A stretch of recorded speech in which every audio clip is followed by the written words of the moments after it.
주도 아침 기도회 때마다 하나님의 은혜가 우리 모두에게 넘치길 바랍니다. 예레미야는 평생에 거짓 선지자, 곧 거짓 평안을 외치는 유다 백성에게 증거하는 사람들과 갈등을 가졌습니다. 오늘은 그 중에 하나냐라는 거짓 선지자와 관련된 이야기입니다. 이때는 시드기야가 통치한 지 4년 5월째였습니다. 예레미야는 27장에서 목에 멍에를 메고 하나님의 말씀을 대언하라는 명령을 듣거든요. 그 시점으로 생각하면 지금 3년 정도 목에 멍에를 메고 맨 상태로 하나님의 말씀을 대언했던 것으로 보입니다. 그의 실물 메시지는 바벨론에 저항하지 말고 바벨론의 종이 되어 섬기라는 그런 메시지를 담은 것이었습니다. 사실 이 메시지를 우리가 이해하려면 과거의 구원말을 연상하면 됩니다. 나라는 쇠락하게 하고 내부적으로 분열이 일어났던 그런 시대, 그때 어느 목사가 나와서 이렇게 말하는 거예요. 회개하라, 회개하지 않으면 일본에게 멸망당할 것이다 라고 이렇게 외치고 다니는 것을 상상해 보십시오. 그리고 외교권이 박탈당했던 을사늑약 이후에는 이제 일본의 지배를 순순히 받아들이라, 독립운동 따위는 하지 말고 그저 일본 정부에 순순히 순복하는 종이 되라, 그것이 더 고통받지 않는 방법이다, 하나님의 심판을 받아들여라 라는 이런 메시지. 예레미야의 메시지가 그렇기 때문에 대중들에게 정말 매국노라는 느낌 받고 또 나라를 정말 팔아넘기는 듯한 느낌, 그런 느낌을 받게 되어서 대중들에게 철저하게 외면받고 인기가 없는 메시지였다는 걸 충분히 우리는 짐작할 수가 있습니다. 그 와중에 한 선지자가 이제 등장하는 거예요. 근데 그의 이름이 하나냐입니다. 그도 역시 예레미야와 마찬가지로 제사장과 백성들에게 하나님의 말씀을 전하였습니다. 근데 그의 메시지는 예레미야의 메시지와는 정반대였어요. 그가 전한 메시지의 핵심은 하나님께서 바벨론 왕의 그 멍에를 꺾어버릴 것이다 라고 이렇게 주장하는 것입니다. 이것은 지금 의도적으로 예레미야를 저격하는 예언입니다. 27장 16절로 17절을 한번 보겠습니다.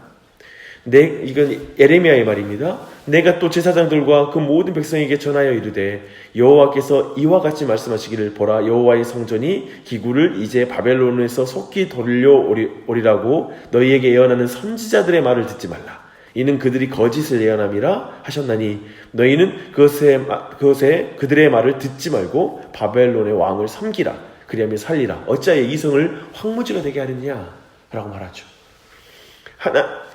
하나냐는 정확하게 지금 이 메시지를 오늘 28장 4절에서 반복해요. 거짓 메시지인 것이죠.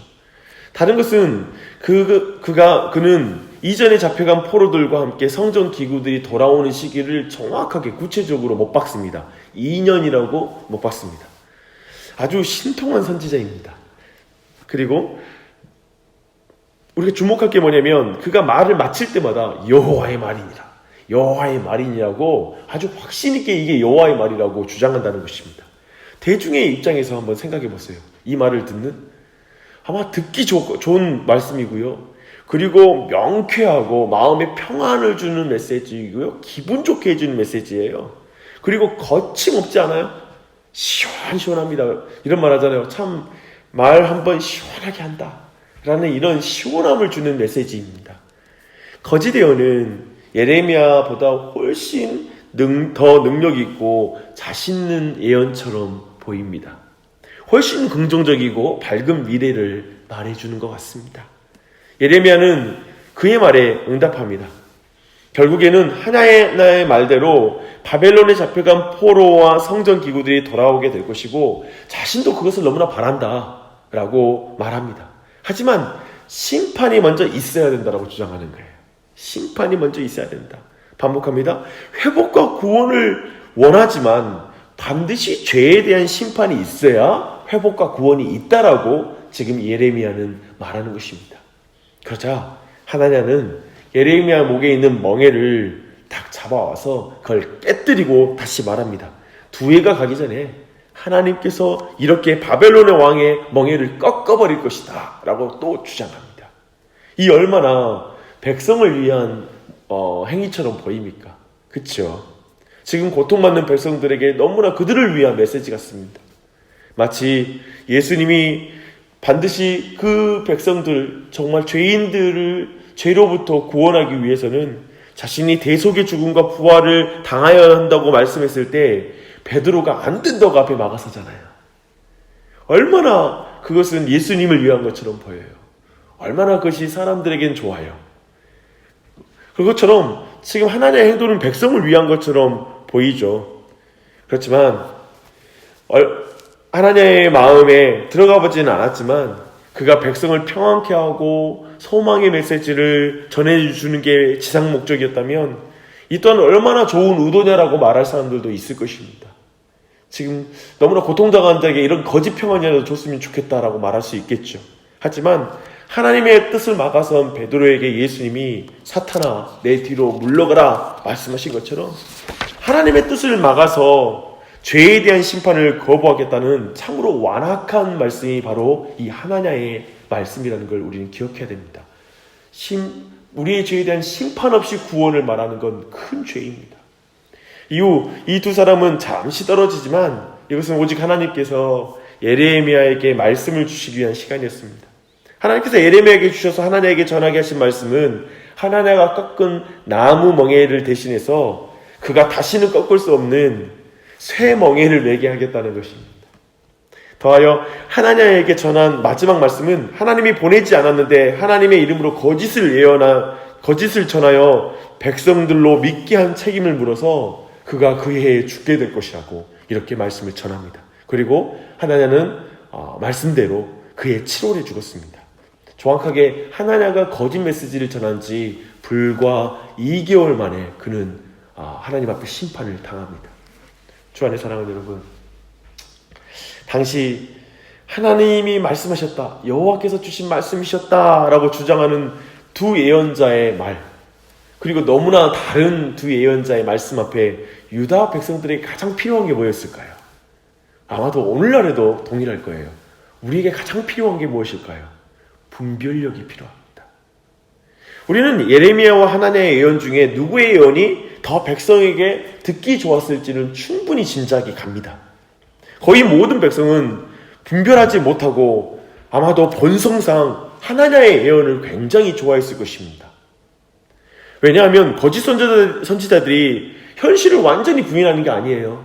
그리고 하나님의 말씀을 전면적으로 거부하는 게 아니에요. 그런데 거기서 조금, 여기서 조금 하는 식으로 바꿔요. 거짓 예언은 진리보다 더 그럴듯하고 믿기도 더 쉽습니다. 그리고 두 해만 참으면 되니까 거짓 이 평안이 적어도 그 두 해는 갔을 거 아닙니까? 그래서 이렇게 생각한다면 그 마음이 우려는 순간 너무나 자신들을 견디게 해주는 거예요. 좋아요. 참 선지자의 부담스러운 말보다는 훨씬 더 믿고 싶은 말씀이 거짓 선지자의 말입니다. 거짓 선지자의 가르침은 구체적이고 확실해 보이고 전달력도 좋고 시원시원합니다. 그리고 그럼에도 불구하고 그것은 거짓말입니다. 거짓말입니다. 오늘 저는 우리 사랑하는 지체들에게 오늘날에도 있는 거짓 메시지를 분별하는 내가 한 가지를 정확하게 여러분과 나누고 싶습니다. 잘 들으십시오. 심판 없이 평안을 외치는 모든 메시지가 거짓 메시지입니다. 이것은 이제 우리가 살펴본 어제 우리가 살펴본 종교적 민족주의, 선민주의라고 말하는 것이기도 합니다. 죄에 대한 심판 없이 구원을 말하는 것이 거짓 메시지예요. 그리고 참된 복음은 뭡니까? 반대입니다. 죄에 대한 심판이 있는 구원입니다. 그 원리는 구약과 신약에서 변함이 없습니다. 동일합니다. 그래서 이 시대의 참된 메시지는 우리의 죄를 위해서 예수 그리스도가 죄인을 대신해서 심판을 당하셨고 부활하셨다. 그래서 우리가 생명을 얻었다라고 하는 게 참된 메시지입니다. 오직 우리의 평안과 위로를 그 참된 복음에서 찾아야 될 것입니다. 그리스도인은 심판 없는 구원이 아니라 예수님이 내 대신 심판을 당한 구원을 받은 것입니다. 현대에도 보십시오. 교회에는 수없이 많은 활동과 그리고 수없이 많은 가르침이 교회에서 쏟아져요. 그리고 온갖 긍정적인 말들, 그리고 여러분 언어를 바꾸면 인생이 바뀝니다는 말도 하면서, 그리고 습관을 바꾸면 삶이 바뀐다. 수없이 많은 좋은 말들을 해요. 부분적인 진리예요. 맞는 말이기도 해요.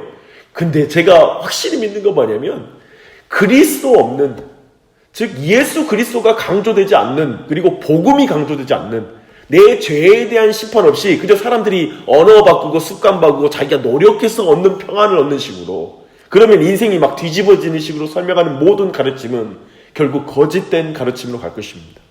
오직 예수 그리스도입니다. 예수님께서 내 대신 심판당하신 그 사실 외에 우리에게 참된 평안을 줄 수 없는 것입니다. 이것은 매우 중요합니다. 하나님은 그 거짓 선지자들을 심판하시지만 더욱 무서운 것은 그들을 믿고 따라간 사람들도 심판하신다는 사실을 여러분 두려움으로 들으십시오. 분별은 각자의 책임이에요. 제가 보니까요, 거짓 목사들의 문제도 있죠. 목사의 책임도 크지만 그 목사를 따르며 아멘 아멘 하는 그 회중도 문제입니다. 같이 심판당하는 거예요.